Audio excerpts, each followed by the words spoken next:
Dear students, अब हम आपका नेक्स्ट आर्टिकल स्टार्ट कर रहे हैं बोर्स हाइड्रोजन एटम में। ये लास्ट पार्ट है इसका, origin of spectral lines of hydrogen atom. जैसा कि आपने केमिस्ट्री में भी पढ़ा है, जैसे आपने सीरीज पढ़ी है लेमन बाल्मर पास्चन सीरीज, कैसे प्रोड्यूस होती हैं। इस आर्टिकल के अंदर हम वो स्टडी करेंगे कि origin of spectral lines hydrogen atom spectra. जैसा कि आपको पता है कि जब कभी भी इलेक्ट्रॉन्स को जंप करना होता है from lower orbit to higher orbit, तो वो एनर्जी को क्या करता है, एब्जॉर्ब करता है। और जब वो हायर ऑर्बिट से लोअर ऑर्बिट में आता है तो वो एनर्जी को क्या करता है, एमिट करता है।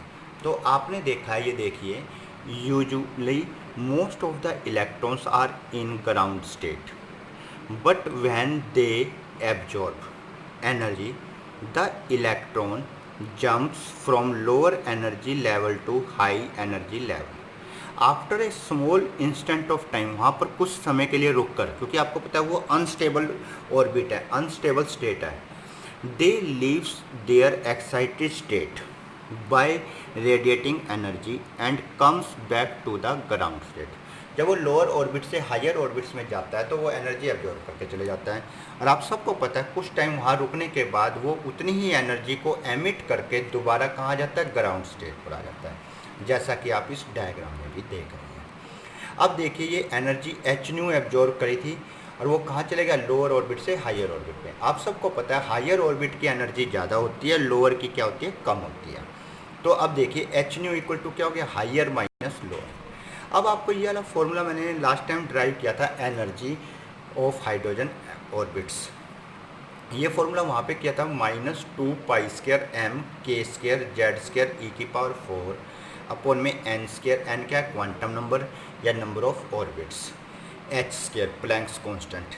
अब देखिए, जब हम इसकी यहाँ पे बाकी सब चीज़ें कांस्टेंट है, यहाँ n है नंबर ऑफ ऑर्बिट्स। जब हम लोअर की बात करेंगे तो एक बार इसके सफिक्स में n1 लिख देंगे, अपर की बात करेंगे तो 2 लिख देंगे। n1 एक बार n1 आ जाएगा और एक बार क्या आ जाएगा, n2। तो हमने यहाँ पर ये जो en है, एक बार इसके प्लेस पर 1 रख दो और इसके प्लेस पर क्या रख दो, 2। यहाँ भी n के सफिक्स में 1 और n के सफिक्स में 2 यहाँ पुट कर दिए। तो देखिए एच न्यू इक्वल टू -2π², ये सब वही सेम आ गया। E2 था तो E2 के प्लेस पर यहाँ पे वजह से यहाँ क्या आ गया, n2, और यहाँ क्या आ गया, n1। आपने पुट कर देना है। और यहाँ पे माइनस था तो ये माइनस माइनस यहाँ क्या हो जाएगा, प्लस हो जाएगा।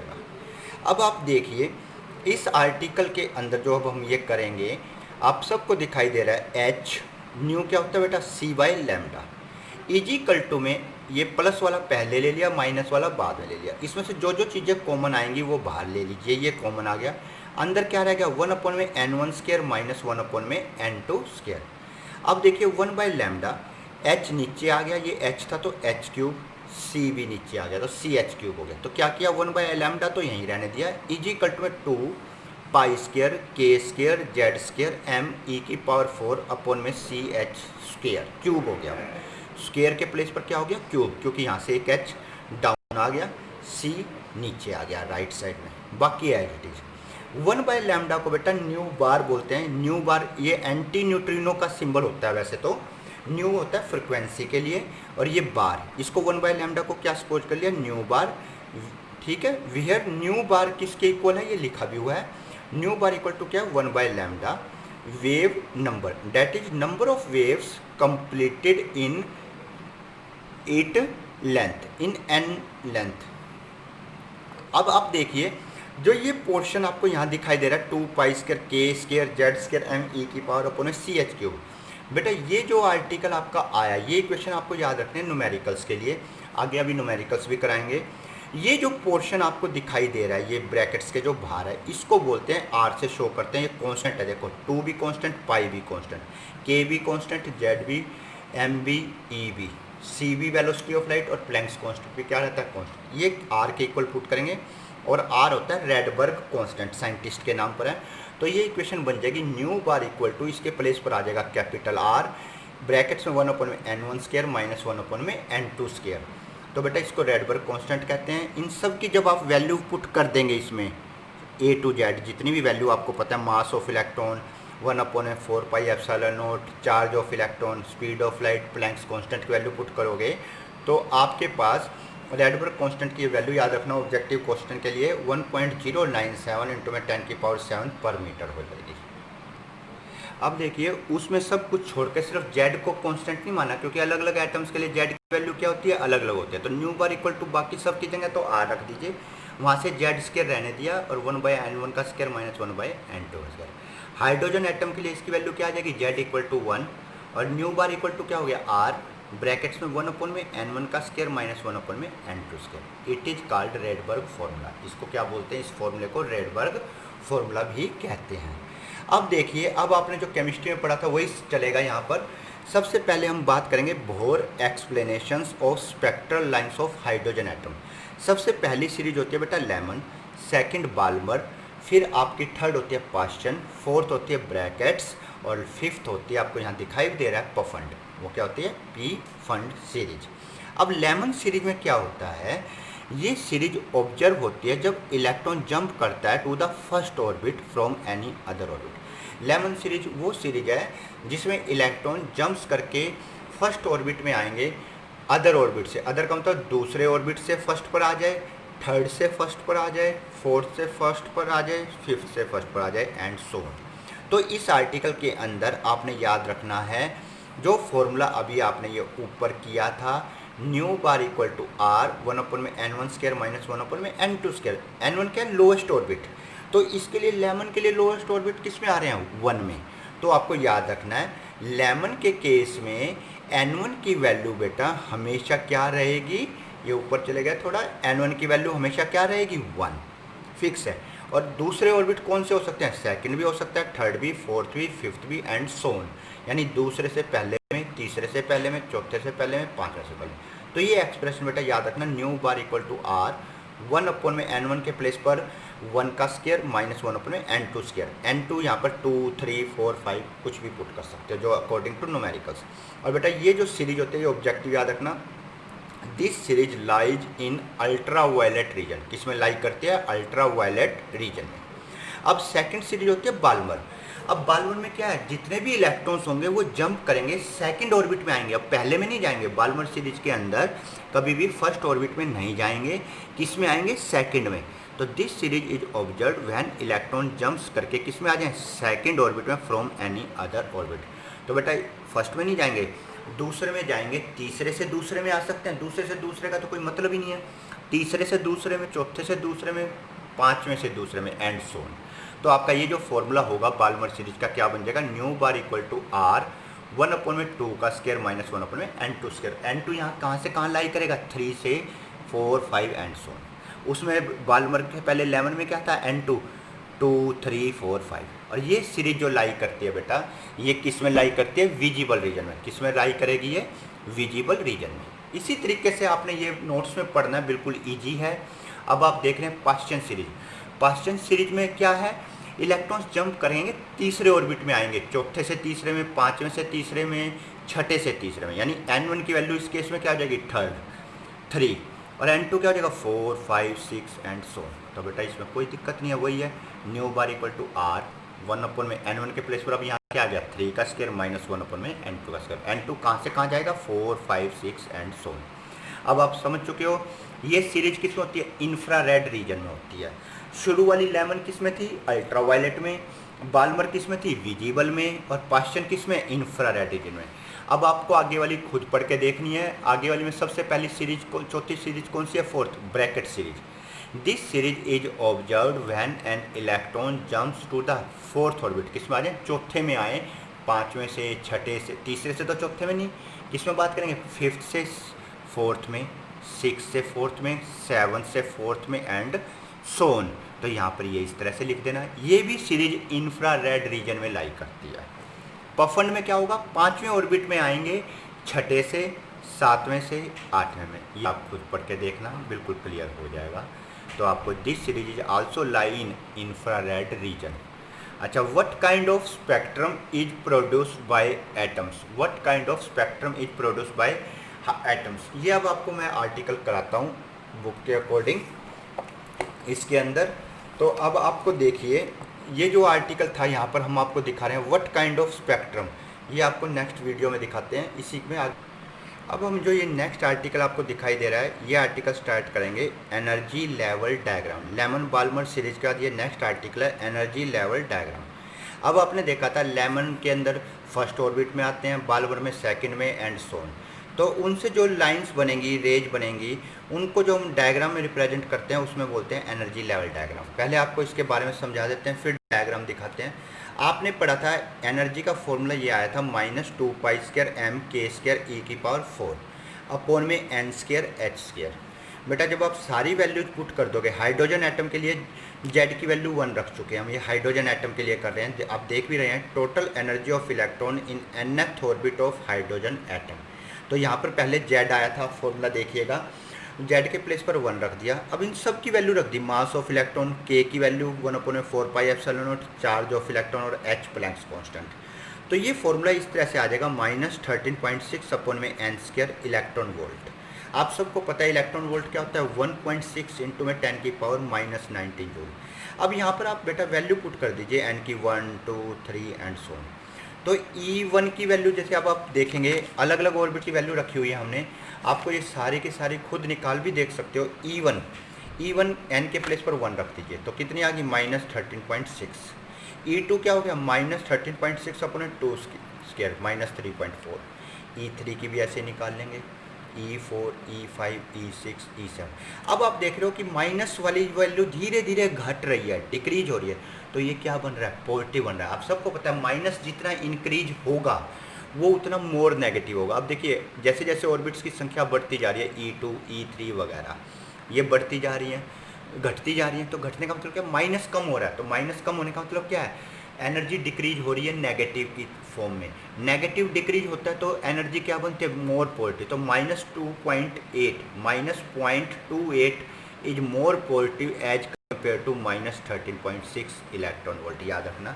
तो क्लियरली एन इंक्रीज होगा, En बिकम्स लेस नेगेटिव। क्या होता जा रहा है, En becomes less negative. At n equal to infinity रख दोगे तो En की वैल्यू क्या हो जाएगी बेटा, 0। अब देखिए आपको ये एनर्जी लेवल डायग्राम दिखाई दे रहा है। इस एनर्जी लेवल डायग्राम में वो वैल्यूज पुट की हुई हैं। देखिए हम नीचे से ऊपर की तरफ आएंगे। अब देखिए ये 14 -13.6 E1 की वैल्यू थी, उसमें ये सबसे पहले नीचे दिखाई दे रहा है लेमन सीरीज 4n = 1। जितने भी एटम्स हैं अब आप देखिए, सबसे जो इलेक्ट्रॉन्स हैं सेकंड से फर्स्ट में आ रहे हैं, थर्ड से फर्स्ट में आ रहे हैं, फोर्थ से फर्स्ट में आ रहे हैं, फिफ्थ से भी फर्स्ट में आएंगे, सिक्स से भी फर्स्ट में। तो ये क्या है, लेमन सीरीज के बारे में। अब आपने E2 निकाला था, वो कितना था, -3.4 आया था। तो -3.4 कब आया, जब n = 2। और सेकंड ऑर्बिट का मतलब क्या है, बाल्मर सीरीज। तो तीसरे से दूसरे में, चौथे से दूसरे में, पाँचवें से दूसरे में। अब जब E3 करा तो वो कितना -1.51 है। तो वो क्या हो गया, पाशन। तो चौथे से तीसरे में, पाँचवें से तीसरे में, छठे से, तो एंड सो। ये आपने बना के देखना है डायग्राम, बहुत इजी डायग्राम है, क्लियर है। अब हम इसके बाद आपको जो नेक्स्ट इधर एक 2 न्यूमेरिकल्स हैं, मोस्ट इंपॉर्टेंट्स हैं बेटा। ये न्यूमेरिकल्स आपको करके भी देखने हैं, बुक से भी कर सकते हो और वैसे भी। देखिए calculate the radius of third Bohr orbit, यानी n की वैल्यू क्या दे दी, 3, r निकालना है। And energy of the electron in that orbit, radius भी निकालनी है और क्या निकालनी है, एनर्जी। तो मैंने पहले भी बताया था आपको, फॉर्मूला याद होना चाहिए रेडियस का, ये हमने ड्राइव करा रखा है। यहाँ पर n के प्लेस पर क्या रख दीजिए, 3 का स्क्वायर क्या हो जाएगा, 9। ये सोल्व करके देखना है। अब एनर्जी की बात करेंगे, एनर्जी का फॉर्मूला भी आपको ये ड्राइव किया था। हाइड्रोजन एटम की बात कर रहा है तो Z की वैल्यू यहाँ 1 रखी हुई है। हाइड्रोजन एटम के लिए आप सबको पता है Z की वैल्यू क्या होती है, 1। अब यहाँ पर इस सारी वैल्यू पुट कर दीजिए, n की वैल्यू, n के प्लेस पर क्या रख देंगे, 3। तो एनर्जी की वैल्यू कितनी आ जाएगी, E = -2.43 × 10⁻⁻19 जूल। अब आपको जो ये न्यूमेरिकल दिखा रहे हैं, ये मोस्ट इंपॉर्टेंट न्यूमेरिकल है। ये किसी भी सीरीज के लिए आ सकता है और यही ज़्यादातर पेपर में आता है। अब देखिए calculate the longest and shortest wavelength, longest भी निकालनी है और शॉर्टेस्ट भी। आपको पेपर में किसी के लिए भी बोल सकता है, जैसे यहाँ पर Balmer series of hydrogen atom, given Rydberg constant की वैल्यू दी होगी या नहीं भी दी हुई तो आपको याद होना चाहिए 1.0987 × 10⁻7 पर मीटर होती है। अब रेडबर्ग ने जो ये कांस्टेंट है और ये सीरीज किसकी है, बाल्मर की। तो बाल्मर कौन सी होती है, सेकंड। तो सेकंड के लिए फॉर्मूला याद रखिए, 1/λ = r N1 के प्लेस पर क्या होता है 2 का स्क्वायर माइनस 1 ऊपर में N2 का स्क्वायर। मान लीजिए ये यहाँ पर लेमन बोल देता तो यहाँ 1 स्क्वायर होता, बाल्मर के लिए 2 स्क्वायर, पास्चन के लिए 3 स्क्वायर, ब्रैकेट के लिए 4 स्क्वायर और पफंड के लिए 5 का स्क्वायर आ जाएगा, और कुछ नहीं करना। बेटा आपको याद रखना है, देखो इसने लॉन्गेस्ट और शॉर्टेस्ट पूछा, जब भी लॉन्गेस्ट वेवलेंथ पूछेगा, लॉन्गेस्ट वेवलेंथ ये रेसिप्रोकल है, रेसिप्रोकल जितना ज़्यादा होगा उतना ही कम आएगा। लॉन्गेस्ट की बात करेगा, आपको ये मन में याद रखना है, रेडबर्ग कांस्टेंट की वैल्यू रख दो, ये एज इट इज है। लॉन्गेस्ट का मतलब किसी भी सीरीज के लिए पूछ ले उससे नेक्स्ट ऑर्बिट रख देना है। जैसे 2 के बाद क्या आता है 3, लॉन्गेस्ट के लिए क्या रखना है 3। अब मान लो ये लेमन होती तो लेमन में यहाँ 1 का स्क्वायर होता, यहाँ पे क्या आता 2 का स्क्वायर। पास्चन होती यानी तीसरी तो यहाँ 3 का स्क्वायर होता, तो यहाँ क्या आता 4 का स्क्वायर। तो जब भी लॉन्गेस्ट वेवलेंथ की बात करेंगे तो जो फॉर्मूला है उसमें N2 की प्लेस पर उससे नेक्स्ट ऑर्बिट पुट कर देना है। जिस भी सीरीज का नाम हो, यहाँ पर बाल्मर की जगह चाहे कोई भी हो, उस सीरीज का नाम लिखिए और जो N2 दे रखा है उस सीरीज में जो N1 की वैल्यू है उससे एक आगे वाला रख दीजिए। जैसे बाल्मर में N1 2 होता है तो उससे आगे वाला क्या है 3, तो ये वैल्यू पुट करके आप ये लॉन्गेस्ट वेवलेंथ निकाल सकते हैं। क्लियर है? अब ये आपको याद रखना है। शॉर्टेस्ट की जब भी बात करेंगे बेटा, शॉर्टेस्ट के लिए जिस भी सीरीज की बात करेंगे उस सीरीज में N2 के प्लेस पर आपको इन्फिनिटी याद रखना है। लॉन्गेस्ट के लिए नेक्स्ट ऑर्बिट और शॉर्टेस्ट वेवलेंथ के लिए N2 जो होगा नेक्स्ट ऑर्बिट वो इन्फिनिटी रखना है बेटा। तो ये वैल्यू पुट करके आप निकालना। इसके बाद आपका जो नेक्स्ट आर्टिकल आपके सिलेबस में है वो आर्टिकल आपके सिलेबस में एक्साइटेशन पोटेंशियल और आयनाइजेशन पोटेंशियल। आप सब ने पढ़ा हुआ है एक्साइटेशन पोटेंशियल क्या होता है, द इलेक्ट्रॉन में jump over to an outer orbit of higher energy. और ये जो वो क्या होता है, इलेक्ट्रॉन जंप कर जाता है outer orbit of higher energy में। This process in which absorption absorb करा of energy by an electron takes electrons from inner orbit to outer orbits higher energy is called excitation. उसको हम क्या बोलते हैं, एक्साइटेशन।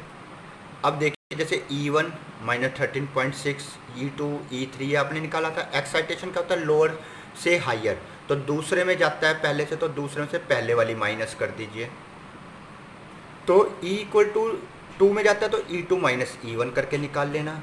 यदि थर्ड में जाता है पहले से थर्ड में तो E3 माइनस E1 करके निकाल लेना। मान लो यहाँ पे सेकंड से थर्ड में जाता है तो E3 माइनस E2 कर देना। ठीक है। और आयनाइजेशन पोटेंशियल क्या होता है, इलेक्ट्रॉन्स को रिमूव करना, वो एनर्जी दी जाए मिनिमम एनर्जी ताकि इलेक्ट्रॉन्स अपने उस ऑर्बिट से क्या हो जाए, रिमूव। देखिए ionisation is the phenomena of removal of an electron from the outer most orbit of an atom. उसको क्या बोलते हैं, आयनाइजेशन बोलते हैं। इलेक्ट्रॉन्स को लास्ट ऑर्बिट में जो इलेक्ट्रॉन्स हैं उनको यदि रिमूव कराते हैं और उस रिमूव कराने के लिए हमें जितनी एनर्जी देनी पड़ती है उस एनर्जी को क्या बोलते हैं, आयनाइजेशन पोटेंशियल बोलते हैं। एक्साइटेशन समझ में आ गया। एक्साइटेशन में लोअर से कहाँ एनर्जी देते हैं और इलेक्ट्रॉन्स कहाँ चले जाता है, लोअर से हायर में और हायर से और हायर में। ठीक है, रिमूव नहीं कराते। लेकिन आयनाइजेशन पोटेंशियल के अंदर क्या है बेटा, वो एनर्जी जो इलेक्ट्रॉन्स को दी जाए आउटर मोस्ट ऑर्बिट वाले इलेक्ट्रॉन्स को किसी भी एटम के, और ताकि वो इलेक्ट्रॉन्स उस एटम को लीव कर जाए, छोड़ जाए, वहाँ से रिमूव हो जाए, उस पोटेंशियल को क्या बोलते हैं, आयनाइजेशन पोटेंशियल। आपको पता है कि इलेक्ट्रॉन्स जो नेगेटिव एनर्जी आती है तो उसका मतलब क्या होता है, बाउंड है, फोर्स क्या है, अट्रैक्टिव है। पॉजिटिव आता है तो फोर्स क्या है, रिपल्सिव है। अब ये इलेक्ट्रॉन्स क्या है, न्यूक्लियस से बंधे हुए हैं, यानी माइनस आ रही है एनर्जी, तो ये क्या है, अट्रैक्शन है, अट्रैक्टिव फोर्स है। तो हमें इतनी ही एनर्जी देनी पड़ेगी ताकि इलेक्ट्रॉन्स रिमूव हो जाए। तो पहले ऑर्बिट से रिमूव कराने के लिए हाइड्रोजन एटम में तो एक ही लेवल होता है, तो हमें कितनी एनर्जी देनी पड़ेगी, प्लस 13.6 इलेक्ट्रॉन वोल्ट्स। तो वो इलेक्ट्रॉन्स वहाँ से क्या हो जाएगा, रिमूव हो जाएगा। अब देखिए आप इस न्यूमेरिकल में, what is the ratio of energy of orbital electron in fourth and fifth orbit of hydrogen atom. किसकी रेशियो पूछी है, एनर्जी की, चौथे और पांचवें ऑर्बिट में। तो आप ये देखिए, आपने ये फॉर्मूला पढ़ा हुआ है। एनर्जी क्या होती है, रेसिप्रोकल होती है एन स्क्वायर के, आपने पढ़ा था। रेडियस क्या होती है, डायरेक्टली प्रोपोर्शनल एन के होती है वगैरह आपने। तो ई एन का ये वाला फॉर्मूला आपको याद रखना है। एक बार एन के प्लेस पर 4, एक बार 5, दोनों की रेशियो निकाल दीजिए। रेशियो क्या आ गई, 25.16, 25 पॉइंट क्या आ गई बेटा, 16। ये आपको याद रखना है। अब ये वाला आर्टिकल है, इसको आप बिल्कुल इजी तरीके से कर सकते हो। What is the angular momentum निकालना है इलेक्ट्रॉन्स का, किसमें, थर्ड बोर्स ऑर्बिट में। एन की वैल्यू क्या दे दी 3। आपको पता है सेकंड पोस्टुलेट्स पढ़ा था बोर्स का, वो क्या था, एंगुलर मोमेंटम किसके इक्वल होता है, integral multiple of H upon में 2 पाई। और आपको क्या निकालना है, एंगुलर मोमेंटम, तो एल ये पूरा का पूरा क्या है, angular momentum L equal to क्या हो गया, एन एच, ये क्या है बेटा, एन एच अपॉन में 2 पाई। एल इक्वल टू ये यहाँ पे शेडो आर की है, एन एच अपॉन में 2 पाई। थर्ड ऑर्बिट की बात करें तो ये क्या आ जाएगा, 3 एच अपॉन में 2। ओके।